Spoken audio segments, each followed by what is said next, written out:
Zero. हाँ, ये set हो गया। ये सेट हो गया, मतलब इसके बाद मुझे क्या बोलना है? एनालाइजर कैसे -90 कैसे लेना है? अभी मान लो अभी ये हमारा क्वार्टर प्लेट बन गया। क्वार्टर प्लेट बनने के बाद हम इसको अगर ऐसे चेंज करेंगे इस एंगल को, तो उसमें कुछ फ़र्क नहीं पड़ेगा क्वार्टर प्लेट का। अभी मान लो हम 0 डिग्री के लिए लेते हैं, तो 0 डिग्री मतलब माइनस, हमारा रेफरेंस एंगल था, रेफरेंस 0 था -4 डिग्री। इसका मतलब हम इसको -4 डिग्री में ले जाएंगे, तो बैबिनेट का स्लिट अभी 0 डिग्री पे सेट है। मतलब इनिशियली जो हमारा पोलराइजर और एनालाइजर क्रॉस पोजीशन में थे, वही पोजीशन फिर से आ गया। मतलब बैबिनेट इसके अंदर अभी ना के बराबर है, मतलब बैबिनेट कुछ एक्ट ही नहीं करे। तो हम क्या करेंगे कि -90 से 270 तक जाएंगे। तो -90 कैसे लेना है भाई? -90 मतलब हमारा जो रेफरेंस एंगल पहले वाले क्रॉस में जो क्रॉस पोजीशन था बैबिनेट से पहले, तो मान लो उस टाइम हमारा 40 डिग्री था। 40 डिग्री अभी हमारे लिए -90 डिग्री की तरह एक्ट करेगा। -40 डिग्री के ठीक अपोजिट एंगल 270 की तरह एक्ट करेगा। मतलब 40 से 270 तक हम जाएंगे, तो वो एनालाइजर को वैरी करते करते जाएंगे। तो हम करस्पॉन्डिंग डिटेक्टर में जो करंट दिखा रहा है उसको हम रीडिंग करते करते जाएंगे। टेबल दिखा दो।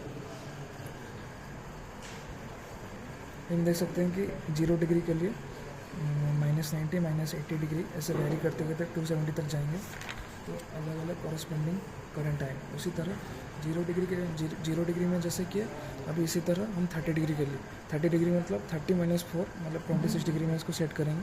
तो 26 डिग्री के सेट होने के बाद सेम प्रोसेस रिपीट होगा। जब हमारा ये टेबल पूरा फिलअप हो जाएगा तो हम इसको प्लॉट कर सकते हैं। ग्राफ के बारे में थोड़ा बहुत। तो इसमें 2 प्लॉट होता है, एक प्लॉट कार्टेशियन प्लॉट होता है, एक प्लॉट पोलर प्लॉट होता है। तो कार्टेशियन प्लॉट में क्या होता है, हम इसमें ब्रिस्टर मैलस लॉ हम इसको वेरीफाई करते हैं, जो कि I = I0 cos square theta. हम देख सकते हैं कि जो भी प्लॉट हुआ है वो साइनसोइडल फंक्शन की तरह प्लॉट हुआ है, तो मैलस लॉ इसमें वेरीफाई होता है। लेकिन पोलर प्लॉट में क्या होता है, ये R और थीटा के रेस्पेक्ट में ये ग्राफ को प्लॉट करते हैं। तो सेंटर से हर एक पॉइंट के लिए जो रेडियस आ रहा है, तो वो उसका इंटेंसिटी का वैल्यू है।